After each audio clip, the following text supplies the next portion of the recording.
Welcome to Understanding Wealth, Day 12, Part 12. For those of you joining for the first time, my name is Mensah, and we started this journey 12 days ago. We started talking about wealth, and part of this is what I consider to be a journey. Every journey begins with a starting place. There's a destination, and then there's a path from where you are to where you're trying to get to. The whole purpose of this journey is to enable all of us, including myself, achieve our highest potential, achieve our desires, but more importantly, create wealth. Now, I started 12 days ago and I made a statement. I said that wealth obviously is very subjective, and rightly so. For many people, when we hear the word wealth, we have various pictures, obviously, that come to mind. You may have tuned in because you were drawn to the word wealth. It's a very attractive word, very much like the word success. Now, for some, wealth means financial freedom, being away from the burden of worrying about money, being financially independent. For another, it could simply be living a life of happiness and fulfillment and good health and having loved ones around you. Now, for another, it might be the experience of knowing what it might feel like to be a millionaire or a billionaire, that experience. And so for all of us, we would define wealth in such a way that appeals to what we consider to be our deepest desires, and that is absolutely fine. But I started this series by saying that my understanding of wealth is that wealth is not about money alone. So, for example, if you fell into the category of people who think of wealth as being money, beautiful cars, the gorgeous accessories, the yachts, the private jets, if you have a picture in your mind that has a bank account with so many zeros and maybe a financial statement with a number of assets, your assumption is not entirely wrong. It's simply incomplete. And the reason for that is because wealth is holistic. There are three parts of the wealth equation. Everything in life comes in parts. For example, your eyes is incomplete without the ability to see. Your ear is incomplete without the ability to hear. So you need sound to complete the hearing process. You need visual images to complete the sight and the seeing process. In order for your tongue to feel that it works and you can taste, you need something. Everything in life comes in parts, and wealth has three parts to it. I call this three different levels. For example, what I have here is a glass of water, and we call this H2O. 2 parts of hydrogen, 1 part of oxygen. If you mix it in that proportion, you have water. It's colorless. It's odorless. Now, if I drink it, it will nourish me.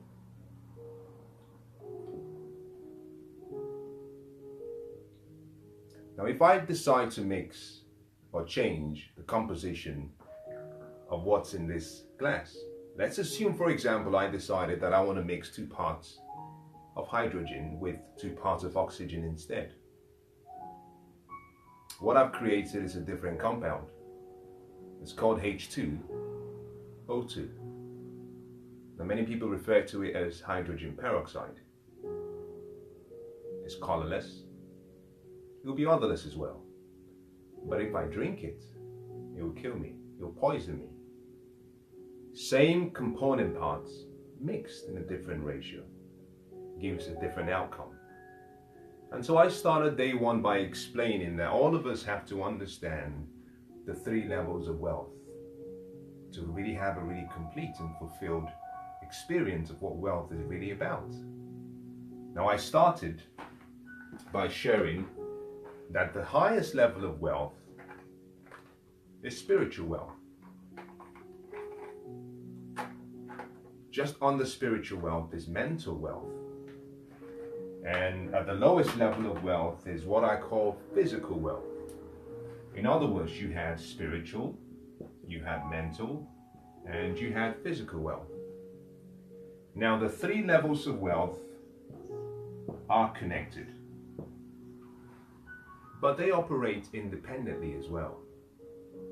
Now, I come from very humble beginnings. I was born and bred under a family that had love. My father was exceptional. My mother was amazing. Great people. We had spiritual wealth. We had gratitude. We had the right philosophies about living and life. We had love. We could share what we had. However, we were financially poor. We operated at spiritual wealth, but we didn't have financial means. The physical level of wealth, an aspect of it, we struggled. Reason was very simple. We didn't apply the laws of creating financial wealth. So you can operate on three levels of wealth, and if you do, we say you have complete or holistic wealth.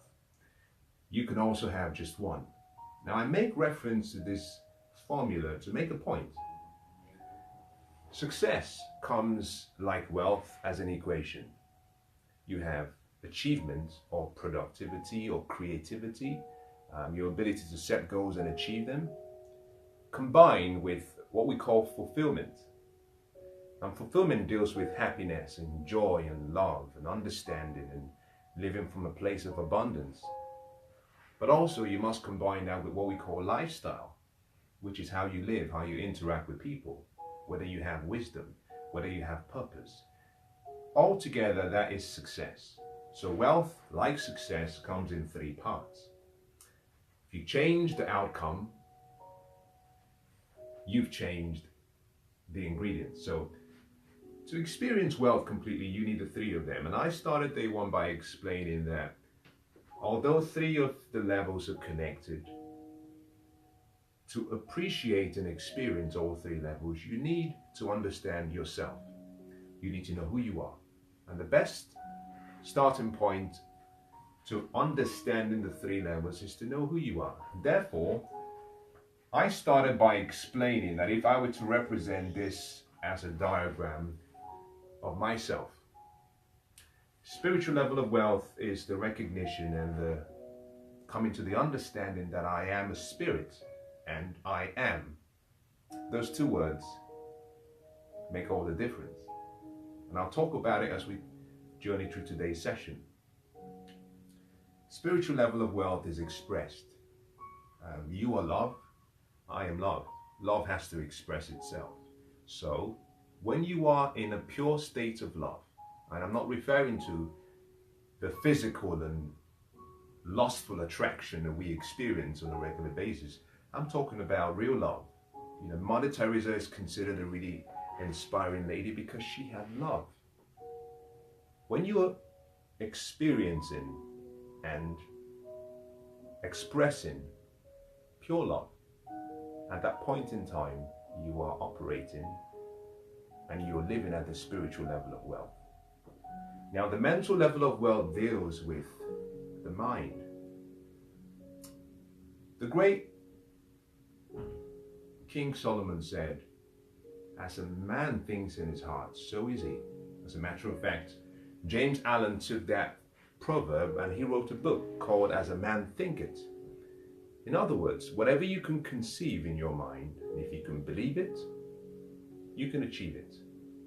Everything begins in your mind. And on the physical level, we express in various ways. Health. Good health is wealth. Material wealth is part of the wealth expression.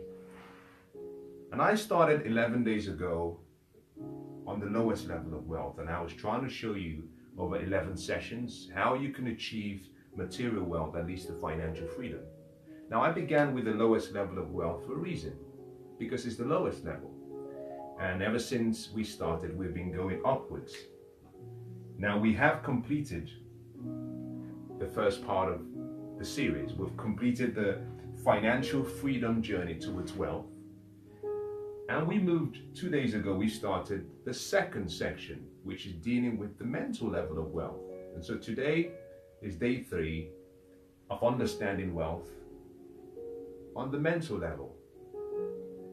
And shortly we'll be going up to the spiritual level.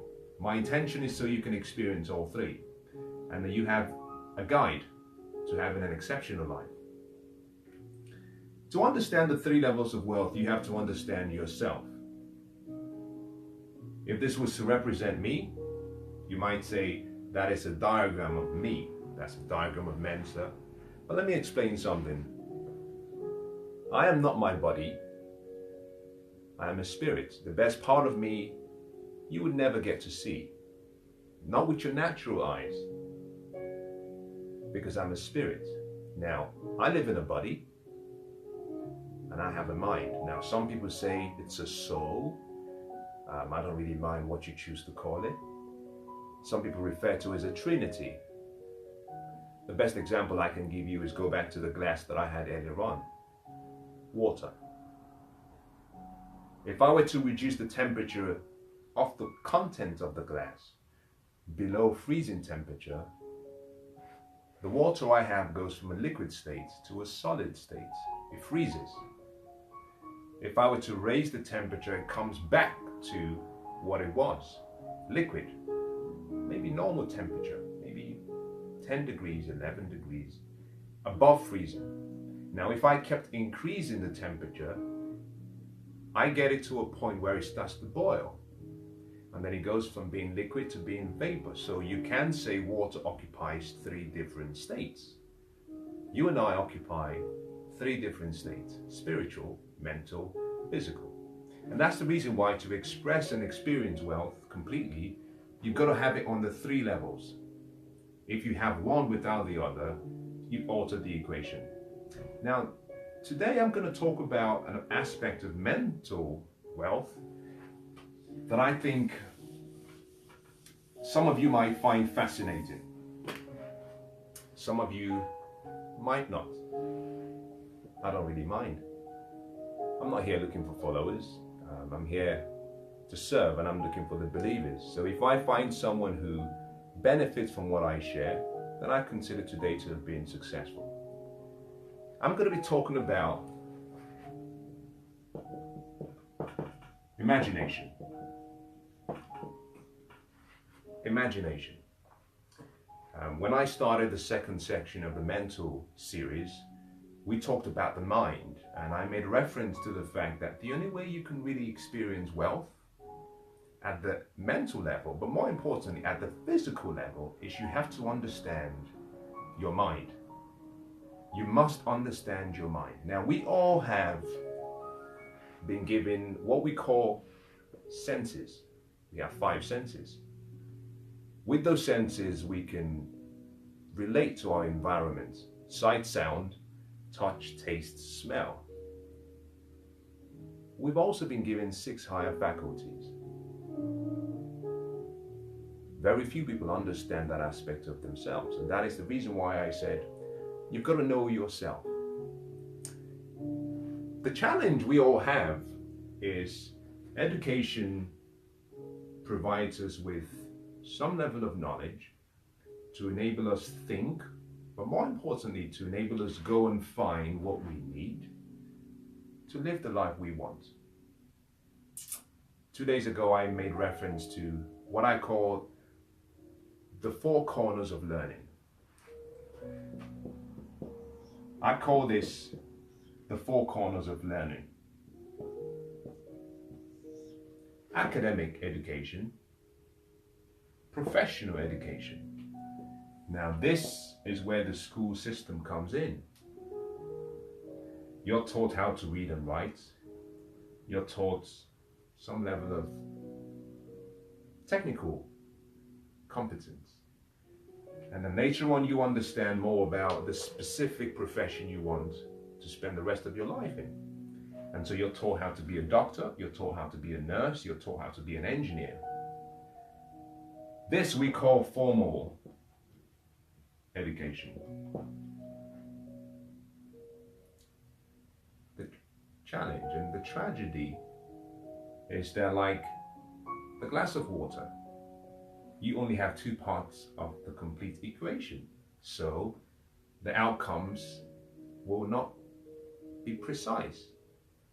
If you have professional and academic education, and if that's all you've got from study and schooling, this will provide you with security. It will give you a job. Unfortunately, it will keep you poor. Now, I don't say that to be harsh. I say that simply because it's true. Academic education and professional education alone will keep you poor. If you want to be wealthy, you must move beyond the two levels that you've acquired. The next is what I call personal development and financial education. Personal development, simply in one word, is understanding yourself. In other words, you learn how to develop passion, how to channel your passion. You learn your purpose. You learn about courage. More than anything, you learn about emotions and how to manage your emotions. But what I find the most important part of personal development is you get to learn about yourself.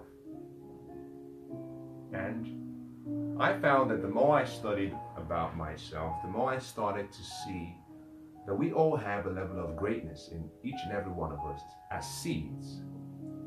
However, those seeds need to be put in soil. Personal development shows you more about you. Why is it important? Simply because all greatness, all success, wealth, happiness, good health resides in understanding yourself. And the key to wealth, the key to greatness, the key to success comes not as a result of what you've learned from your five senses, which is what is developed through formal education.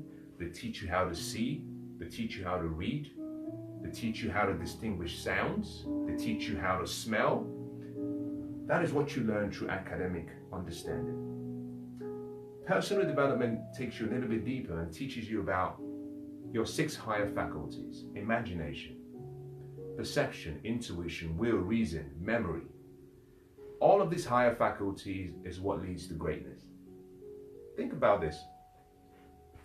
I'm going to call some names and let's see if you would agree that they made a difference in our generation. Mother Teresa, Mahatma Gandhi, Albert Einstein, Thomas Edison. You might say Nelson Mandela, of course. Coming back to where we are now, Martin Luther King, Abraham Lincoln. You see, all of these names, Steve Jobs, all of these people, we associate their contribution to the world. Now, every name that I mentioned, the only way they achieved and they made a contribution was when they developed their 6 higher faculties. The Wright brothers changed the world. Henry Ford changed the world. Napoleon Hill changed the world. Andrew Carnegie. All these great people made a difference because they discovered their higher faculties. And I'm talking about one of those higher faculties today because I think that is the absolute and the ultimate key to creating any life that you want. Imagination. Once you've understood your higher faculties, you can create any life you want. The final is financial education. And the reason a lot of people stay poor is because we haven't been schooled about the rules of the game of money. Many people don't realize that we're all playing a game. And the game we play in relation to money is an intellectual game. It's not an emotional game. When people hear the word money, we have different emotions assigned or associated with money. But it's a game. If you don't know the rules of the game, you're like an amateur playing against professionals. You're destined to lose. I did this for so many years. And so what we started 11 days ago was to show you some of the rules of the game and how you could play the game to win. And by playing the game right, you could also change the rules. You can change the terms of engagement, and by making the right decisions and applying wisdom, you push yourself towards financial freedom in such a way that you can achieve time and money freedom, which allows you now to spend your time doing what you were born to do. And I call that the extraordinary life, living life on your terms. Now, I'm not suggesting in any way that money is everything. It's not. But you've got to understand the purpose for money. Now, I started with the lowest level of wealth because for many people, if you understand Maslow's hierarchy of needs, at the bottom of the list is our basic needs. You want to provide shelter, food, clothing. And if you can't do that, then unfortunately it's difficult for you to operate at the higher levels. Now, the key thing about understanding and achieving financial freedom is that it allows you to do what you do best, and that is to create. Money is not everything, but money creates the environment for yourself and for people so that they can live the life they were born to live. And part of that journey means you can now, rather than think always about lack, you can now use your imagination to do what it does best, to create the world that you want to experience. Now, Albert Einstein said that worry is the wrong use of the imagination. We all use our imagination. Whenever you think about something going wrong, you're using your imagination. When you think about something going right, you're using your imagination. So in today's session, we're going to talk about imagination, and I want to share with you how you can use your imagination to create wealth and how you can do it very easily. I'll make a few statements before we begin, and that is, number one, that to attempt to create wealth without your imagination is a sure recipe for failure. Most people do not achieve their goals or dreams because they set and they try to achieve their goals without using their imagination. That's number one. The number two statement I want to make is that all of us have a mind. And unlike our physical body, we only have one mind. My body is different from yours. There's 7 billion people in the world today. None of them is like me. None of us are like you. We've had 107 billion people who have lived. None of those who lived are like you. When I'm gone and you're gone, we're going to have a lot of people still alive. The people to come, none of them will be like you. However, in commonality, what we all have is access to what we call the mind. And this mind is just one. Now stay with me here. I know I may be saying a few things that you disagree with, but if you stay with me, what you'll find that falls into place. There's always a method to my madness. There is only one mind, and that mind is creative. Look around where you are right now. The wristwatch I'm wearing, this pen, the jacket I'm wearing, this board, is all a product of imagination. Everything you see started as an idea, started as a thought in someone's mind. And so, based on that assumption, it wouldn't be wrong if I said that imagination, if everything is created through the mind, through imagination, it wouldn't be wrong for me to make this statement that imagination creates reality. That's a fact. Everything you're going to experience tomorrow will start in someone's mind.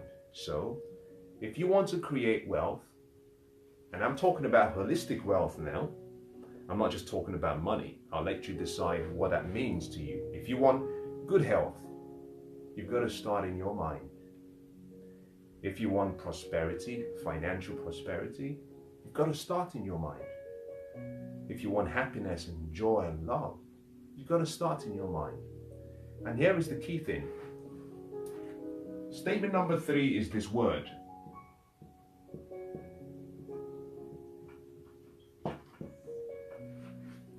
Assumption. We've all heard about the law of attraction, the law of cause and effect, and there's so many other laws of life in the universe. Today I'm going to be focused on a law that very few people understand and that very few people really use. It's the law of assumption. The law of assumption is the key to all greatness. It's the key to all success. It's the reason why we have the world that we have today. Imagination begins with assumption. The law of assumption simply states, whatever you can conceive, in reality, it doesn't seem real. But through your mind's eye, you can see it. So you must assume that what you see in your mind's eye as real, and what you experience in the physical as a product of what is created in the mind. And by assuming that what you see in your mind's eye is real, it becomes real. Very simple premise. In other words, can you fantasize? Can you dream? Can you create? The law of assumption is how we begin the wealth creation process. There's a story about Mary Kay Ash, who was a remarkable lady in terms of her contribution to the development of the human personality and the belief that everyone could achieve their dreams. And this story says that she was walking down a hotel lobby and she bumps into a lady, one of the caretakers, someone cleaning one of the rooms, and the lady has a frown and a look of sadness in her eyes. And Mary Kay Ash says to the lady, "Oh my dear, what's wrong?" The lady says, "I have so many problems." And she starts to go through a long list of all of the reasons why her life is not perfect and why everything is just falling apart. And Mary Kay says to her, "Oh my love, oh my dear, you've got to fake it until you make it." Now for many of you, understandably, that maybe doesn't sit well with you. That statement is not a statement that is understood with just your intellect alone. You need to have a high level of understanding and high level of wisdom. You see, Mary Kay Ash was saying to her, you've got to see before you can have it. What you see is what you get. Not in the physical, what you see in your mind is what you get in the physical. So she was saying to the lady, create an image of what you want. Believe that image. If that means pretending that that image is correct, with time, you will have it. This is something called an esoteric statement. You need a higher level of understanding. Now, I started by saying a few minutes ago that we all have 5 senses. We have 5 senses. Our 5 senses is a blessing. Sadly, it's also a curse. Because our 5 senses sometimes oppose our 5 higher faculties. So when using your imagination means you allow yourself to create. You allow the divine mind, universal intelligence, energy, supreme being, whatever you choose to call it. Some refer to it as God. I don't really care what you use. I don't care what term you use. I don't get wet by saying water. It's not what you call a thing. I'm less concerned with the name. I'm more concerned with how it works. The problem is, by using your imagination, you have to deny your senses, because your senses show you things as they are. Now, one of the keys to creating wealth is to develop the ability to see by vision, using your mind, and not by sight, using your eyes. Obviously, when you see with your eyes, we call that sight. As you look around where you are, as I look around where I am now, I can see by sight. But when I see with my vision, with my mind, I need a high level of understanding. I call that vision. The problem is, for many people, what you see in your mind's eye contradicts what is available in your physical eye. So the key to creating wealth, the key to creating happiness and joy and prosperity in any area of life is for you to live with your vision. We walk by faith, not by sight. We walk with our vision. And everyone who's achieved greatness had to defy what we call logic. Logic tells you it cannot be done. Logic says it's never been done before.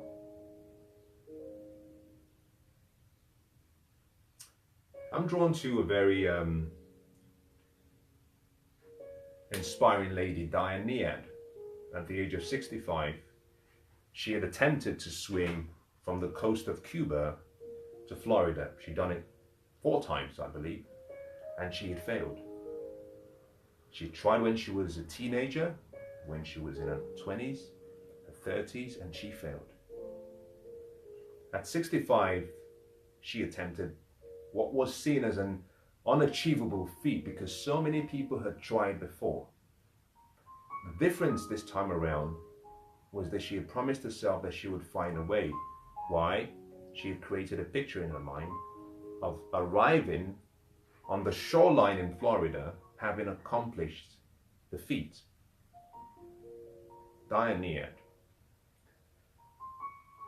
And as she stood on the bank at 65, about to attempt again something that she had tried so many times, the world watching, obviously, she began her journey.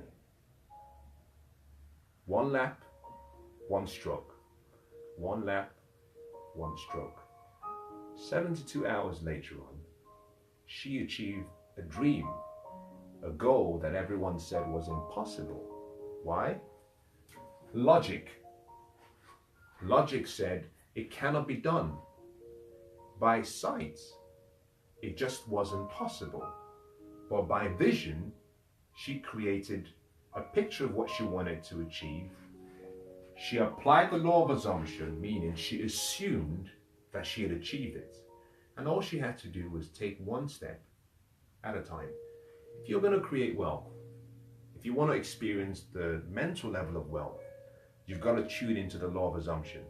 And the law of assumption supersedes, listen to this now, the law of assumption supersedes the law of attraction.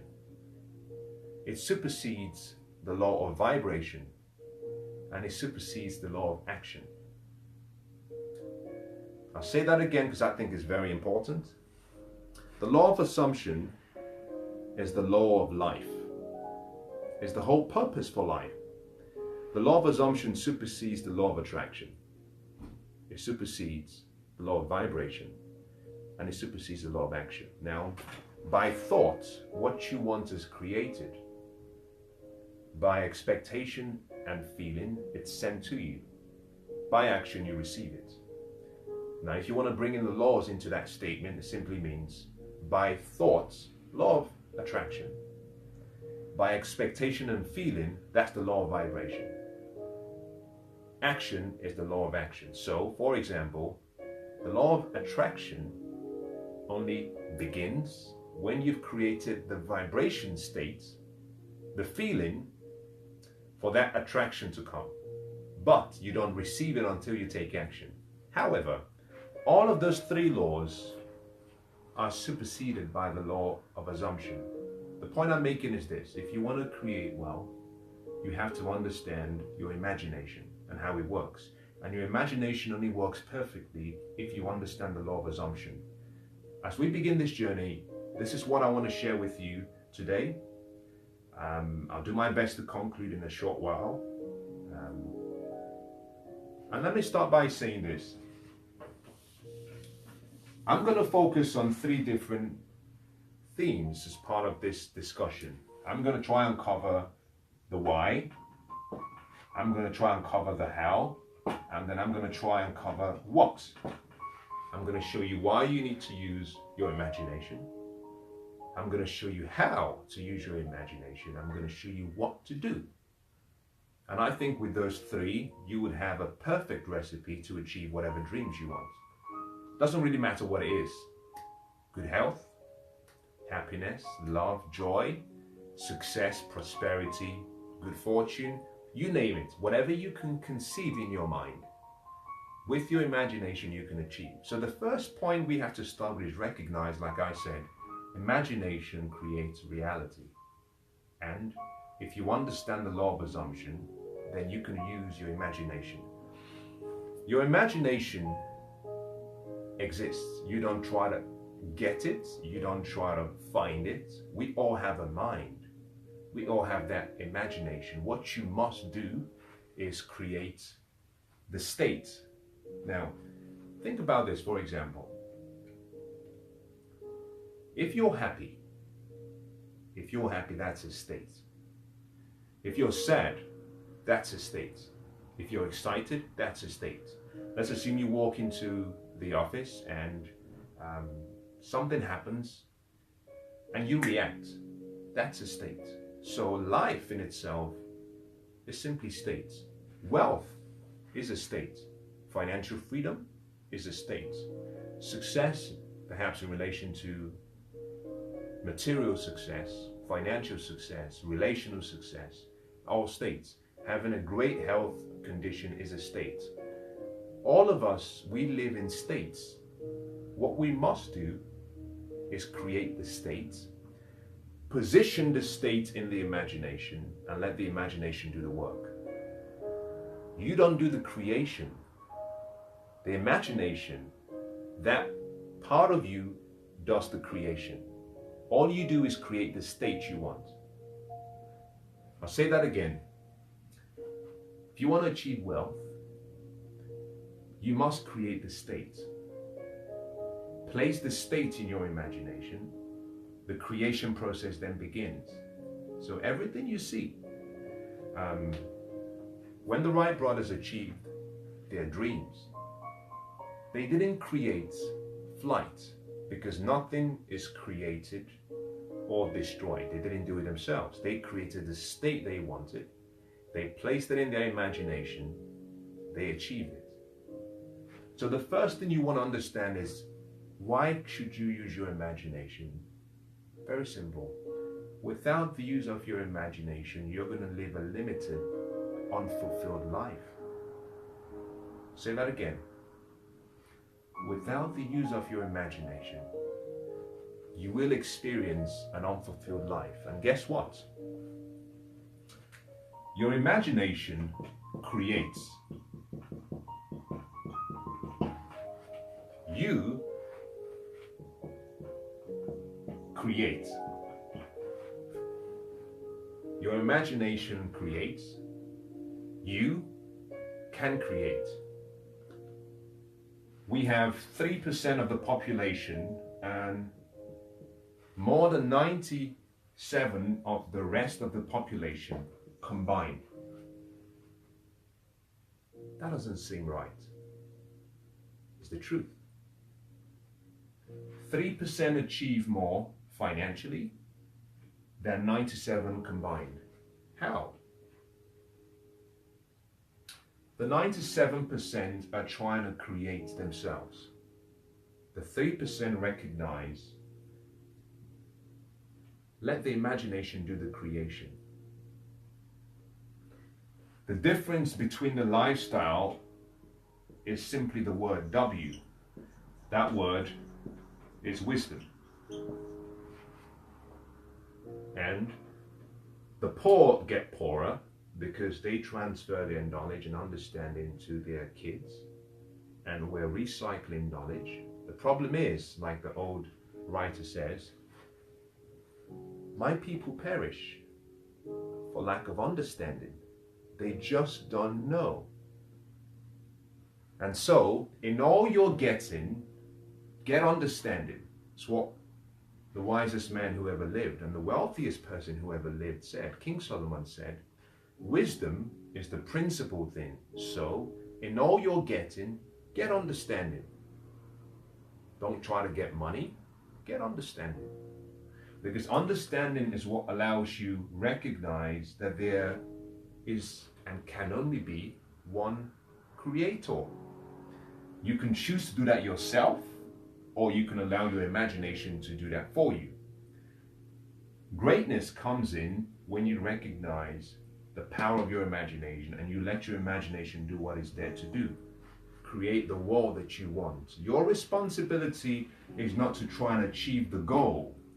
Your responsibility is to create the state and position that state in the imagination, and the series of events that are necessary to fulfill the goal of the dream will take place. And guess what? It's not by might, it's not by power.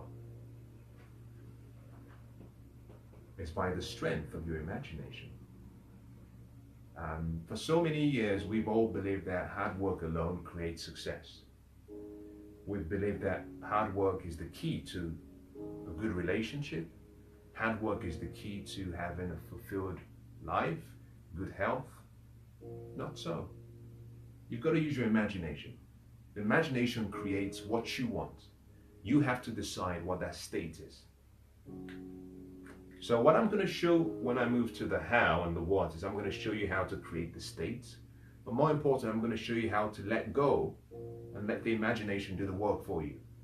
A lot of people talk about visualization or just visualize what you want. And it took me a lifetime to learn what I'm sharing with you. And it hasn't been too long since I started changing my mind. Now,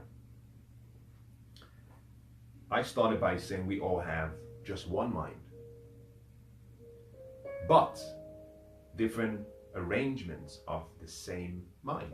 So someone who is poor has the same mind, arranged differently. All you have to do is rearrange the mind, renew the mind, wealth comes. So someone who is wealthy has a better arrangement of their mind.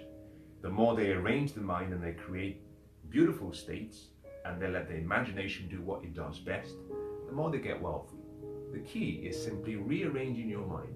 Now, Paul said, be ye not conformed to the world, be ye transformed by the renewing of your mind. In other words, reconfigure your mind. Better way of describing it is simply, don't try to create. Let the imagination in you do what it can do. Now, for many people, the reason most of us do not achieve success is because we're trying to work, do all the work. The imagination is trying to do the work. Unfortunately, you're trying to do the work using your five senses, using logic, using reality, using hard work. You believe you can achieve wealth by your own strength. The problem is the imagination is doing something different. The imagination is saying it's not you. So you have two people, yourself and your imagination, which is one, but you have two parts of you contradicting each other. So I asked the question, how can two walk together except they agree? Those who create the higher life, the good life, are those who have come to the understanding that both are one, both are working for the same outcomes, and so you create the state, imagination creates reality, you get to enjoy it, let the imagination do what it does best. Now, what that means really is that every single day of our lives, think about this, you're always creating. You're either creating the future you don't want, or you're creating the future you want. Whenever you worry, your concerns, your thoughts, your spoken words, they don't go into your past. They go into your future. Why? Because your words, your thoughts must become reality. Whatever you speak out, whatever you say, whatever you think about, must become a reality. And that's the reason why we say you've got to be careful when you use the word I am. Whenever you speak, be careful, choose your words, because your words will become flesh. My words will not return back to me void. It will achieve that to which I have sent it and that which I desire. Now that desire could be fear, it could be worry, it could be anxiety, but your imagination cannot tell the difference. Now, I said 2 days ago that your mind has two parts: your conscious mind, your subconscious mind. Your conscious mind is your thinking mind. Your thinking mind can choose, it can select, it filters information using your five senses. But you also have your higher faculties still there in your conscious mind that you can use, but very few people use it. The subconscious mind, on the other hand, cannot tell the difference between what's real and imagined. Your subconscious mind is where your imagination resides. So whatever idea, whatever thoughts you put in your subconscious mind, it goes to work. It's like a soil. It will give back to you what you give it, but it gives you more and multiples of it. Put good seed in soil, put corn in soil, you get a harvest. If you put poison in soil, deadly poison, you get a harvest. It gives you back what you give it. So part of the reason why we don't have wealth, part of the reason why we're not successful, is simply because every single day we're planting seeds that we don't really want in our imagination. And so the imagination is working with the pictures you're giving it. If you want to achieve your dreams and goals, learn to let go. Create the state and let go. Now I'm going to move very quickly into how and what you should do.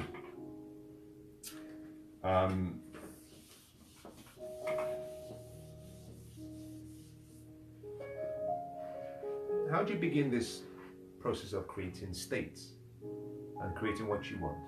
Number one,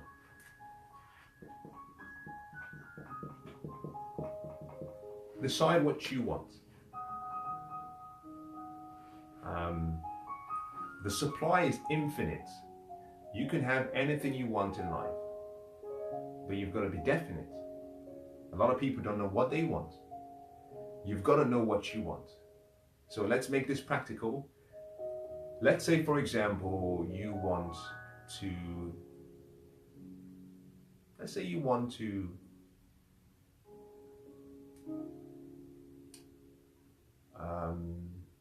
let's say you want to earn £1,000, for example, and let's say you currently earn £700 per month, but you want £1,000. That is exactly what you want. Now, how do you create the state? What you want is not the state. It's a description. It's not the state. To create the state, what you must do is ask yourself a number of questions. Now, I'm going to show you how most people do this and how very few succeed, and why very few succeed. If you were earning £1,000, what would it look like? Now you bring in the law of assumption. You assume you have it. So, for example, you're earning, like I said, £700 per month. I believe that's what I started with. You want to earn 1,000. Assume that you earn 1,000 now. It doesn't seem logical. Your five senses tell you it's not true. Your bank statement tells you it's not true. But you assume that you do earn £1,000 using your mind. First question, what would it feel like if you were earning £1,000 per month? What would you do if you were earning £1,000 per month?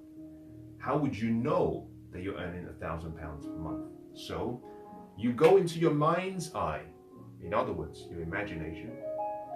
You create a picture.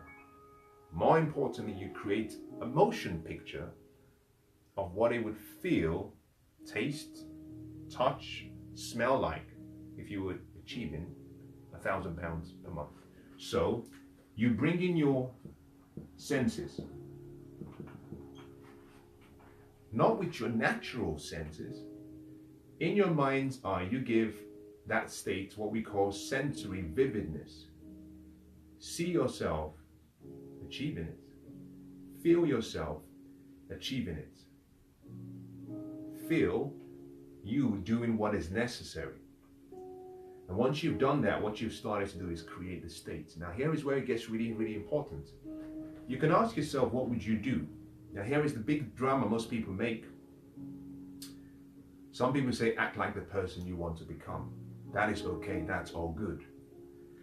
And so most people are acting like they want to become externally, in the physical. We go back to the diagram I gave you. You can create. Imagination can create. But there can only be one creator. Both of you have to be in agreement. So create the state. Let the imagination create the reality. So it's not about acting like you want to become, because by doing that, you're trying to create the reality in the physical form. What you have to do is let go. In your mind's eye, see yourself doing what you want to do, being who you want to be in your mind's eye, and living how you want to live. That's all you have to do.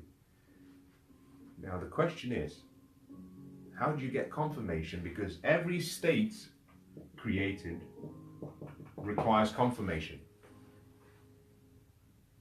Every state that is created requires confirmation. You want to earn £1,000 per month. What's the confirmation? If this was in the physical, what confirmation would you have? You might say, well, in my bank account every month, I would now see £1,000 deposited in my bank account. You might also say, well, my spouse and I would have a conversation over dinner, and she might say, I'm glad you're earning a little bit more. The extra £100 means we can send our daughter to a private school. That could help. That is confirmation. But all that confirmation is occurring in your mind's eye, not in reality, because you're letting go and you're playing your part, creating your state. So imagine now you're talking to someone you care about, your spouse, your wife, your kids, and they're validating and confirming that the extra money you're earning as a result of the state you've created is making a difference. That is confirmation. Now once you've created that state, you place that state in your imagination. How? Imagine yourself to be in a cinema, for example, and there is only one seat and a massive screen.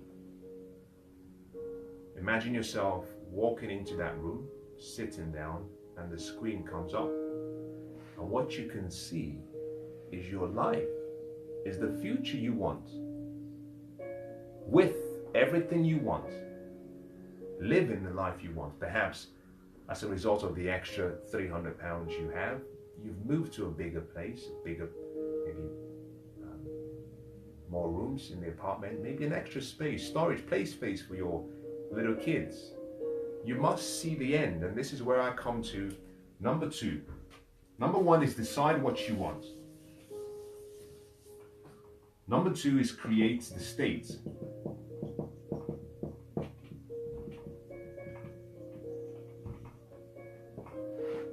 Number three, live in the end. You live in the end. Stephen Covey says, begin with the end in mind. In other words, assume that the end is now, in your mind's eye. Now, I'm not talking about anything physical yet. Everything is happening in your mind's eye. Live in the end. Experience how it would feel. Imagine yourself walking in the new house that you are now able to afford because you have a little bit more money coming in. What does it look like? What does it feel like? Imagine yourself, see yourself looking out the window. So what you do in this cinema or screen of your mind is watch the motion pictures. And you're just sitting there observing your life exactly how you want it to be. Perfect. That's number one. Number two, you must now imagine yourself, rather than observing, Imagine yourself doing. You're now acting out the role. So imagine yourself responding. What would you say back to your wife? What would you say to your kids? What would you say to your new neighbors? Imagine yourself responding. So now what you're doing is, the first is you've sat down and you've observed. So you've activated your sensory faculty of sight. You can see. You've also activated the sensory faculty of sound. You can hear. Now, when you're playing the part, the question is, as you're having dinner and your wife says, I'm really happy now we can afford to send our daughter to a private school, what are you eating for dinner? Sensory faculty of taste. Can you touch the door? Can you touch the new table? Touch. You must give your new state sensory vividness. In other words, you live in the feeling of the wish fulfilled. You live in the feeling of the wish fulfilled. So, when Thomas Edison tried to develop the incandescent light bulb, and he failed once and twice, 3 times, and it got up to 9,000. Some say 9,999 times. In other words, 10,000 times he failed. There's a different account that says it's 1,000 times. I don't really care. But he was asked by a reporter, when are you going to give up? When are you going to recognize that you failed? And he said, I haven't failed. I've simply discovered one way in which it does not work. And all I need is one way in which it works. Now, how could he have so much persistence and tenacity?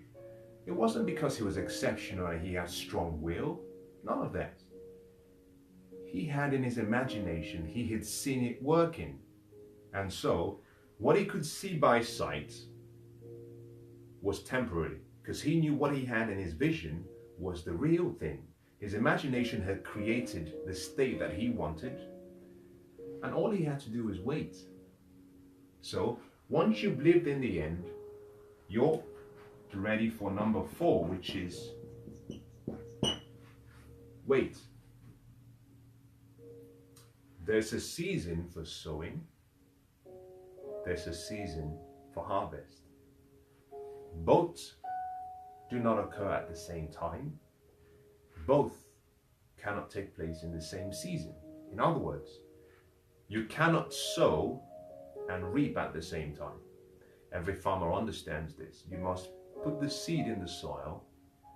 Now you must wait. The time between sowing and reaping is wait. But waiting is not wait passively. This is where we bring in what you do in reality. You've created what you want, state in your imagination, in your mind's eye. You've put in your imagination, you've let go, you've played your part. One thing I can guarantee is that the laws of the universe are perfect. The laws of the universe are precise. What you believe in, if you hold on to that belief with conviction, hold on to that picture, it's guaranteed to happen. If you believe. Now, how do you have complete belief? Now, this is where we bring in the law of expectation. Expectation sets up the creation process and receiving what has been created. So you step to act if you want to, like the person you want to be in the physical, but you're not trying to do it by yourself, because you already recognize that the creation is done by the imagination. Don't try to mess it all up by trying as much as you can to find the ways through which all the sequence of events will slowly take place to achieve your goal. No. All you have to understand is take the first step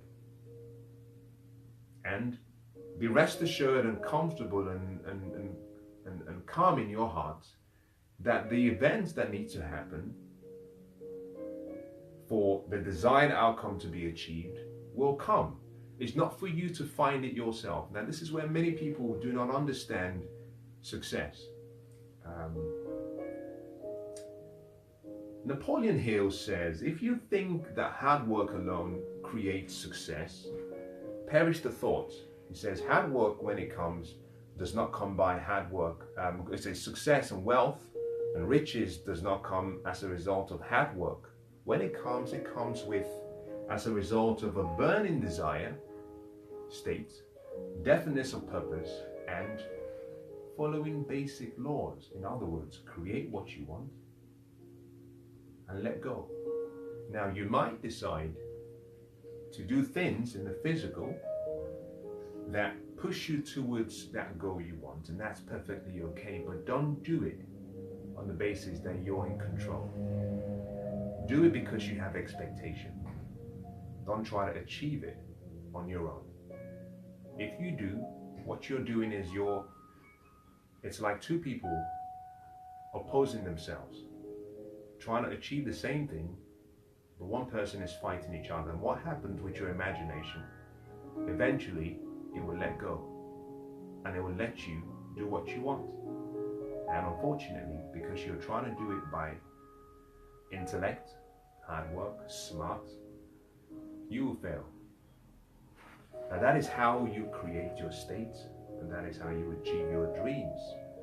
Very simply, decide what you want, create the state, and then every day, let your imagination work. Now, what do you need to do to complete the whole cycle? Number one, most people understand the whole concept of visualization. They say just visualize yourself. There is a sequence of events that must take place for that state to be firmly fixed and impressed in your imagination. It has less to do with you visualizing, and most people visualize using their normal senses. You must use your mind. But the sequence of events is very simple. How you place the state in your imagination makes all the difference. The best way I think you can do this is just before you go to bed, create the state, get into the theater of your mind just before you go to bed, and start playing those motion pictures, the mental rehearsals, the motion pictures. And as you replay those experiences, imagine yourself living in the end and fall asleep. Number one. And that is the most important part. Fall asleep in that state. Part of the reason you fall asleep in that state, and the reason it's important to do it first, is so that you don't self-sabotage. Because whilst you're sleeping, your imagination starts the creation process. Now, when you wake up the next day, go on your normal business as though what you've asked for, you've achieved. Now you can start living like the person you want to be. More importantly, every day, get into that feeling of the wish fulfilled. The more you do that, what you're doing is you're watering the seed.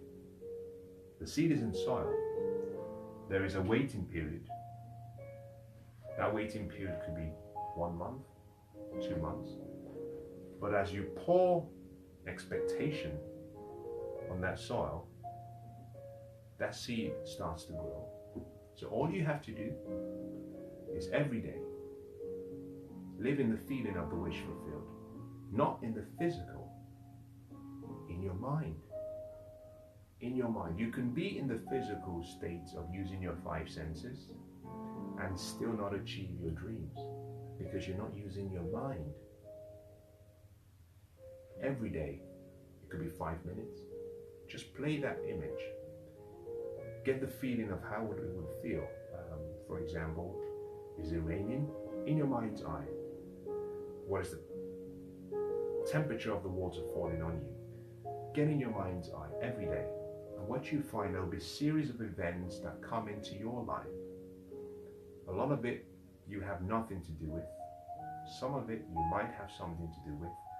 But the series of events will come in to guide you towards the fulfillment of that dream. That is how you use your imagination. Now you can apply this to any area of life. Most people, unfortunately, want to lose weight, for example. And I say to a lot of people that I know, if you set a goal to lose weight, if your dream, if your goal is to lose weight, be careful, because what you have is a goal, and the mind will only move towards its currently dominant thoughts, and it always holds on to the dominant thoughts, and all it sees is weight. It cannot understand the reverse of a negative description. So you will always, whatever, even if you lose it, you will find it back, because it's thinking about weight. The same thing applies to people in debt. I covered this in session number 6, how to get out of debt. And I said, if your goal is to get out of debt, you will always be in debt. The reason is because all your mind can see is debt. Your subconscious mind cannot tell the difference. So you must be specific. So, for example, if you're in debt, your goal and your vision should be abundance, prosperity, wealth. Along the journey to that vision, yes, you might get out of debt, but debt should not be the focus. Similarly, if you want to lose weight, all you have to do is create a perfect vision of you in your perfect body. Place that vision in your mind's eye. Create the state. What would it feel like? Maybe you might have your friends say to you, we've never seen you in such a great physique. We've never seen you look so healthy. Now they're confirming the state. Now you might have to respond and say, listen, I don't know what's going on. I feel great. I've never felt this good. I feel 10 years younger. That's you confirming the feeling of the wish fulfilled in your mind, not in the physical form, in your mind. Once you've created that picture, let go. Now, if you do that, it doesn't matter what you eat. It doesn't matter what you eat physically. You're going to achieve that state if you go through the process I've shared with you. It doesn't matter what you eat. You will achieve that state. Exercise is important, obviously. Nutrition is important, obviously. But all of that is you taking action. The picture, imagination creates the reality. But it takes you letting go and allowing your imagination to do it for you. Now, I hope that's been insightful or useful. I don't know. It's a very different aspect to how you can create the life you want. I know. I'm still applying it in my life, and I can see changes. There are things that I never would have imagined that I'm achieving. And the struggle that I find the most is every day I have to discipline myself to let go. Every day I have to discipline myself to let my imagination do the creation. Because I've been taught for so long, like you may have been, to use my 5 senses. And the more I try to use my higher faculties, I find there's a clash. Sometimes there's a war. And the natural tendency that I have is to take charge. Unfortunately, every time I take charge, it's like pulling out the seed from the soil. Now, you've got to put it back and wait. So most people don't achieve their goals, not because the imagination hasn't started the creation process. Simply, they put the seed in the soil, they wait for about 10 seconds, and they say, well, there's no plant. So like a farmer who has no faith, they dig up the soil, they look in the soil, they see the seed, and they say, okay, it's still there. They put it back, they cover the soil, and they wait, and after 10 minutes, they say, there's no soil, no plant. They dig it up again. So a lot of people are going through a cycle of perpetual self-sabotage. You must start to see yourself like the Chinese bamboo tree in the Far East Asia. Remarkable tree. You put the seed in soil, you water the seed, you cater for the soil, you protect. And for 4 years, no change. Nothing happens. It doesn't seem like anything was planted. But in the 5th year, it starts to grow. And as soon as it breaks through the ground, what begins as a sapling, as soon as it breaks through the ground, in the space of 90 days, it grows by more than 90 feet. Now, if you were standing right next to the plant every day, you could literally see it grow before your eyes. So here's the question. Does the plant grow in 5 years? Does the plant grow in 90 days? Does it grow in 5 weeks? I don't really know, I don't really care. The point is that after the 4-year period, within the next 4 weeks, roughly, sometimes it might take longer to get to 90 feet, but normally, within 5 weeks, within 4 weeks after the 4-year period, it starts to grow.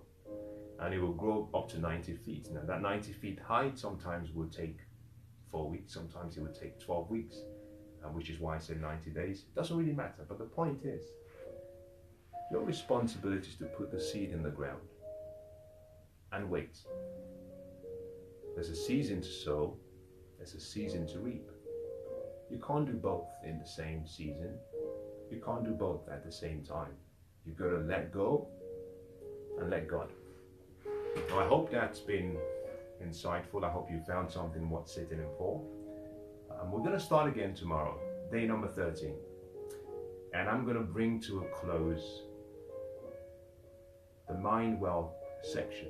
And we move into the spiritual side. Now, by spiritual side, I'm not talking about religion. It's not what I'm dealing with. I'm talking about how do you get yourself into the state of happiness and joy and gratitude. A lot of people have heard the reference that gratitude is the key to wealth. Well, how do you get into a state of gratitude? And how do you remain in a state of gratitude so that you can appreciate the abundance that you have? How do you develop the habit and the lifestyle of living your purpose and your passion and your life's calling? Because that's when you're living your true life's mission. That's the next stage. Now, I hope today's been good. As always, it's been a joy to come into your homes. I want to wish you the best of luck, and I hope whatever you do for the rest of the day, that you find joy, you find fulfillment. God bless.